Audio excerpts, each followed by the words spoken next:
Hi, I'm Lisa. And I'm Jonathan. And we're Creative for Learning. Today we're going to share how to stay sane and make the last days of the school year matter.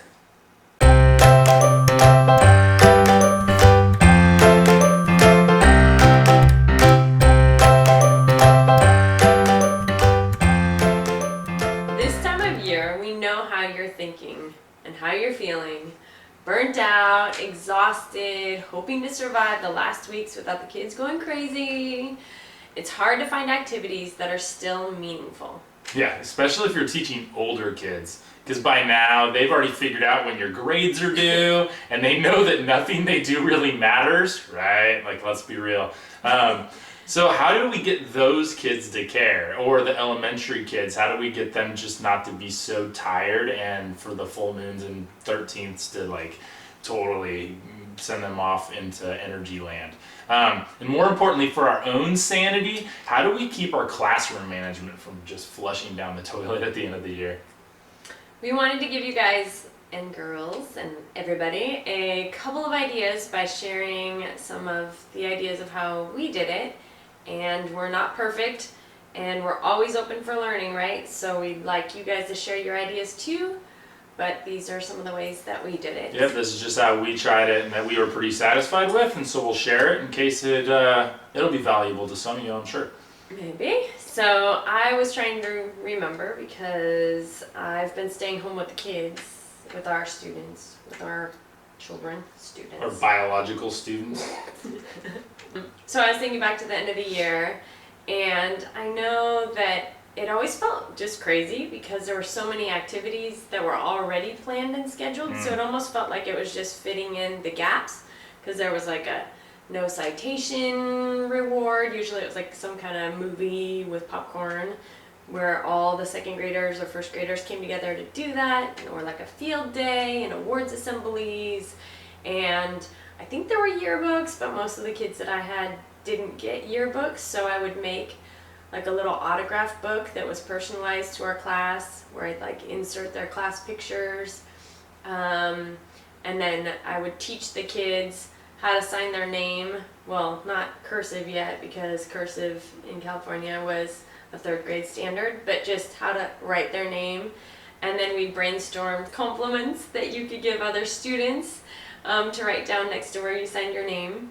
And that was always fun. They got to decorate their own, and then even at a grade level, we'd walk around because the other classes would do their own autograph books. So we did like a little mini yearbook signing, but it was their little autograph books. And then I would write a list on the board because it was our classroom, and I throughout the year had built up the idea that it was a team effort to get things done and have our goals met. So I would write a list on the board of all the things that needed to get done, like clean out your desks, turn in your reading books, wipe off the desks. I remember the job that most of the kids liked was I had little magnets, and they could go around the carpet and see if there was any random staples or anything. That sounds dangerous. That would have been so fun. Yes, well, because you're taking all the student work off the wall, and so then you're combing the desert for staples. Because there was always a few that would fall. Somebody needs to invent a giant long stapler that you just like on a broom, a magnet, like a broom magnet, okay, that you just rub along the carpet and it picks up all the staples. I don't know. $1 million idea. Well, you own it now. I had some little science thing that I used. That's anyways, genius. it was like a wand, magnet wand. I like that idea. There you go. It's a good idea, babe. Okay. Thanks. What other things? Oh, and then hopefully we'd get through that list so that the last day was kind of like a fun day where we would, in order for the custodian to be able to deep clean the carpets and everything, we're supposed to have the desks all against the wall and stack the chairs so the kids would help me. And then we just kind of have a party. I like to dance. We really liked using Ron Brown songs, so we'd have a dance party to some Ron Brown learning songs. It's an academic learning dance party. Oh, I made it fun.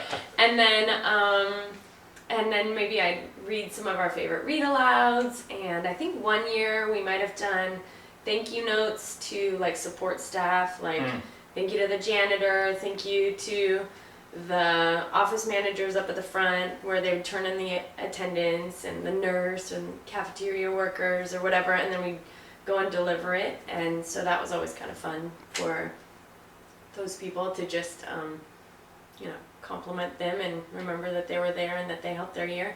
And then I also they don't get enough praise. They just need all of it. Yeah. And then I also, a few days before the last day of school, would have them write like something that they hope to remember from this year. That was kind of more for me, just to hear like what they liked about the year. And then I would keep those papers for me. So. Yeah. I had a hard time for a lot of years. I always felt like I was trying to find ways to hoodwink the kids into thinking all the activities mattered. And then after a few years, I realized they totally know.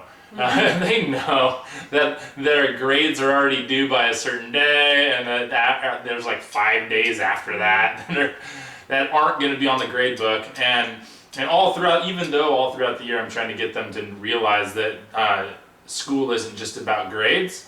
They, especially honor students, they have to have that grade carrot for it to really matter. So it was really hard. I would assign busy work and try to keep them guessing, and oh wow, he's somehow going to miraculously get them all graded. Like, I better do them all. And that just, after a while, I needed to figure out a way. I would even, those would go into the circular file. Like, I'd have those in the episode 8. For all of you that don't know the circular file, or you can just go on YouTube and search circular file.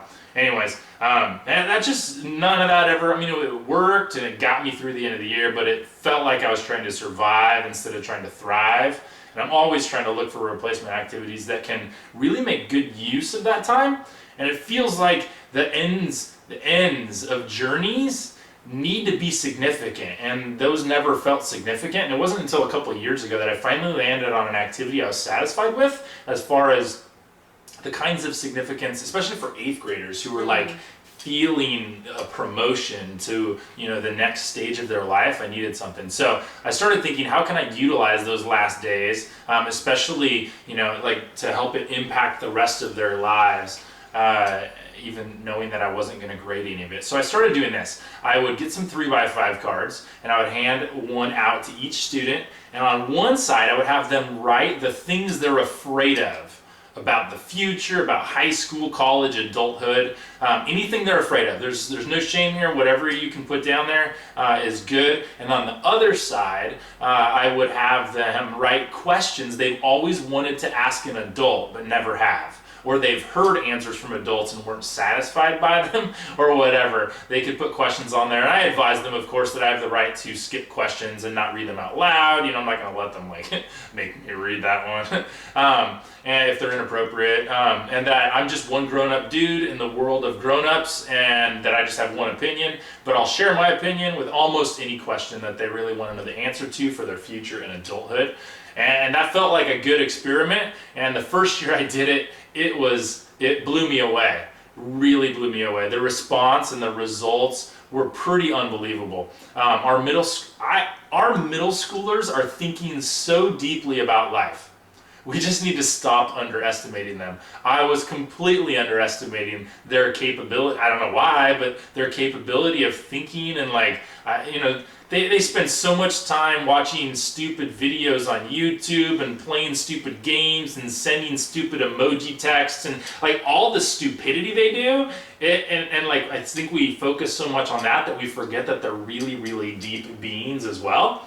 Just like us, right? How many cat videos did you watch? And then you turn around and want to be treated like a real deep human being, And I think we're just like them. We just gotta let them be that. And so they seriously have real fears and real thoughts, and they really have never had anybody speak on those big questions. And so, they would ask questions about how taxes work and how to choose a good college, how to stay out of debt, how to not end up divorced, how to make sure their kids aren't screwed up. They're still kids, and they're asking how can they make sure their kids aren't screwed up. How to not end up poor, how to choose a career, how to not be a bored and depressed adult. Seriously. That was a question? Yeah, they're asking that every year. Because they look around, and they're like, you become an adult and your life ends. and you're just bored and you go to work and you don't like your job and you don't like your family and you just watch TV, and they can already see that there's more to that. And that's not I'm not saying any judgment on any of us in our lives. I think we all feel some level of that. The kids feel it too about our lives and already about theirs, and they're like, dude, come on. Like, these are big and important questions. How can I travel and still have fun as an adult? How can I? They really, these are just the short list. I mean, I was blown away reading through the questions, and there's no way I ever answered all of them. And they listen intently to my answers. I'm just one dude, but they're soaking it in. They are dying for these answers.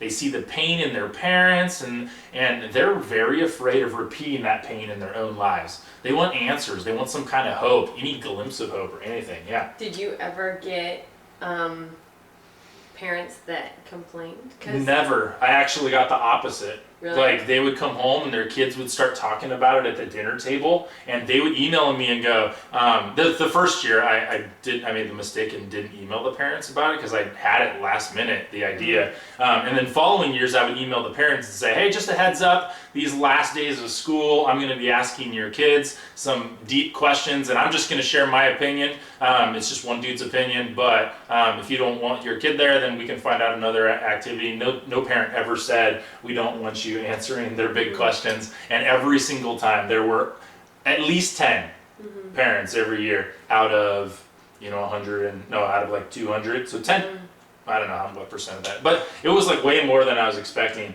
would email me and say, wow, the kinds of conversations we're having at home now are really, really cool. Thank you for that activity. It was really meaningful. So yeah, I just give what I can, and those 3 days of class are deeply meaningful. Sure, there's a couple kids, there are always going to be a couple kids that are antagonistic and like, yeah, what do you know? But it's crazy because the other kids tell them to shut up. Like, shut up, I'm trying to learn about my future. And I say, whoa, let's respect each other. But seriously, like, they want it focused because they have never had this. They're craving it. And it's really, really cool. Like, if you can do something like that, it's just so meaningful. And then when we get to the yearbook days, I always felt like they were a waste of time. In some ways, like when we're just signing yearbooks, I always felt like if the admin came around and we were just signing yearbooks, quote unquote, that I would get in trouble. But I realized that this is like a making memories day, and I would spin it that way. And, spinning it, that's a bad phrase, but whatever. I would remind them that they're called mementos, like they're valuable pieces of memory, and they should respect each other's memory books. I personally bought a yearbook every year, and I would ask my students to sign it to leave a memory from this year for myself that I really appreciate their words. And here's the kicker, I signed every kid's yearbook who asked me, right? Not just my name either, and not just like a, keep in touch or have a great summer. Like, I signed with a heartfelt blessing for them, which is really hard and kind of intimidating. I didn't feel like I was going to have enough time, and at the end of every day, my wrist is dead tired, but it required work ahead of time. I had to think, like while I was driving to work the weeks before the end of the school year, about each of the kids and what do I know about them, what's their identity like, how can I speak something that makes them uniquely awesome, what they've achieved this year, how they've grown, what's their special mark I see them making on their world, and I give them that. Right? This is my gift to them. Sure, I tell them throughout the year, of course, but I always want to make sure it's in their memento too. Like, that is worth my time. They aren't wasted days. We get so little. I mean, you talked earlier about like telling the custodians and the staff people that they're worth it and thank you. We just don't get enough affirmation that way. And the kids love it. You should see them go back to their desk and like ignore all their friends for a while and just read it. A couple times. Like, they just don't read it one time, and they come up with this look sometime after and say thank you, and it's this really poignant moment. I know for sure, without a shadow of a doubt, some of them have never received a blessing like this. Someone actually looking into their soul and trying to put that words, those words of identity for them. Sure, again, I'm just one dude, but I want them to know that I saw them.